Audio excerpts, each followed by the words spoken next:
বিসমিল্লাহির রহমানির রহিম। প্রায় একটা বছর পর আবার নতুন করে আমার চ্যানেলে আপডেট দেওয়ার উপলক্ষে আজকে থেকে শুরু করছি। আমার এই ইউটিউবে কী ধরনের প্রশ্ন আসে, 2024 সালে কী ধরনের প্রশ্ন আসবে দ্বিতীয় শ্রেণীর শিক্ষার্থীদের জন্য, আজকে প্রথম দিন আলোচনা করব বাংলা নিয়ে। তো শুরু করা যাক।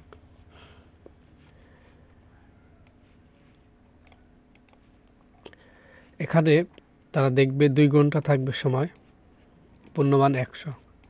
1 নম্বরে থাকে কবি সহ কবিতার নাম, 8 লাইন লিখতে বলা হয়। আর কোনো কোনো কবিতা 10 লাইন কি 12 লাইন থাকে, সেক্ষেত্রে 12 লাইন কোনো লাইনের কথা উল্লেখ না থাকলে সেক্ষেত্রে সব লিখে দিতে হয়। তো এখানে 1 নম্বর দেখতে পাচ্ছি, কবির নাম সহ মুক্তিসেনা অথবা প্রজাপতি কবিতার প্রথম 8 লাইন মুখস্থ লিখো। তো মুক্তিসেনা এই কবিতাটা তোমাদের বইয়ে পাঠ 25 মুক্তিসেনা সুকুমার বড়ুয়া এই কবিতাটি 8 লাইন লিখে দিবে। অবশ্যই মুখস্থ করে নেবে, মুখস্থ করে বানান করে লিখবে। তারপরে দ্বিতীয়তে শব্দ অর্থ 12টা থাকে, 10টা দিতে হয়। শব্দ অর্থগুলো লিখে দেবে। 2 নম্বর অবশ্যই নাম্বার দিতে হবে। শব্দ অর্থগুলো বলছি, কুমোর মানে মাটির জিনিস বানানোর কারিগর, চিড়িয়াখানা যেখানে জীবজন্তু সংরক্ষণ করা হয়। কৌশল দক্ষতা বা পরিকল্পনা বা উপায়, শুধু উপায় লিখলে হবে। চাষি জমি চাষ করে ফসল ফলানো ব্যক্তি। নবান্ন নতুন ধানের উৎসব। কুয়াশা শীতকালে হালকা সাদা ধোয়ার মতো অবস্থা।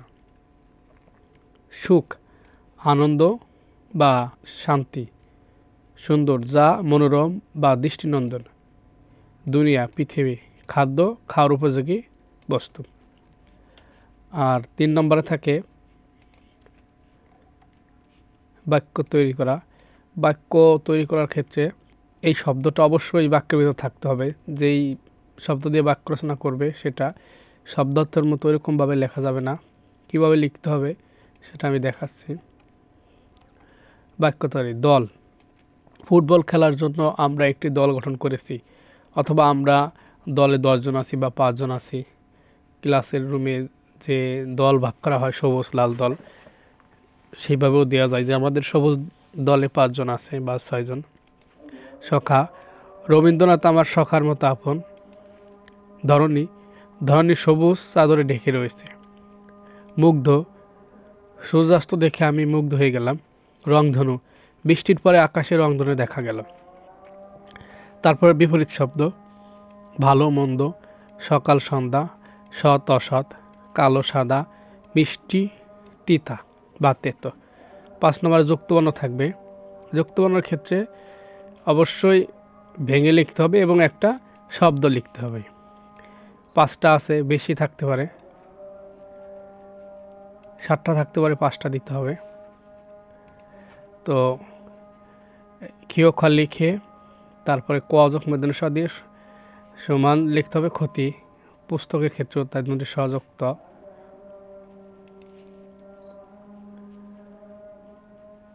তার ফ যোগ ল উময় যোগ গ দন্তের সযুক্ত।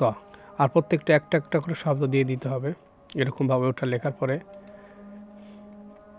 6 ঋতুর নাম, গ্রীষ্ম, বর্ষা, শরৎ, হেমন্ত, শীত, বসন্ত। দন্তের নয়তে হবে, এর সাথে কাল যোগ করে যায়, যোগ করলে করা যায়। 7 নম্বর প্রশ্নের উত্তর, ঝিলিমিলি বিড়াল দুটিকে কী খেতে দেয়? ঝিলিমিলি বিড়াল দুটিকে দুধ খেতে দেয়, দুধ ও মাছ খেতে দেয়। বর্ষাকালে ফুটে এমন 2টি ফুলের নাম, পদ্ম ও শাপলা ফুল। কাশবন দেখতে কেমন? কাশবন দেখতে সাদা, তুলার মতো নরম বা দোলানো। শুধু সাদা লিখলেও হবে। তারপর 8 নম্বর শীতকাল নিয়ে 5টি বাক্য। শীতকালে বাতাস খুব ঠান্ডা থাকে, এই সময় গরম কাপড় পরতে হয়। ভোরে কুয়াশার চারপাশ ঢেকে যায়। শীতকালে খেজুর রস খাওয়া হয়, এ সময় অনেক ধরনের সবজি পাওয়া যায়। এছাড়া আরও অন্য ধরনের যে যেই বাক্য পছন্দ করে সেই বাক্য লেখা যায়। তো আজকের মতো এই ছিল। পরবর্তীতে অন্য কোনো ভিডিও আগামীতে আমরা ইংরেজি বা অঙ্ক প্রশ্ন নিয়ে আসব। আশা করি যারা দ্বিতীয় শ্রেণীতে আছে তাদের উপকারে আসবে পূর্বের ন্যায়। তো এই বলে আজকের মতো শেষ করছি। আসসালামু আলাইকুম।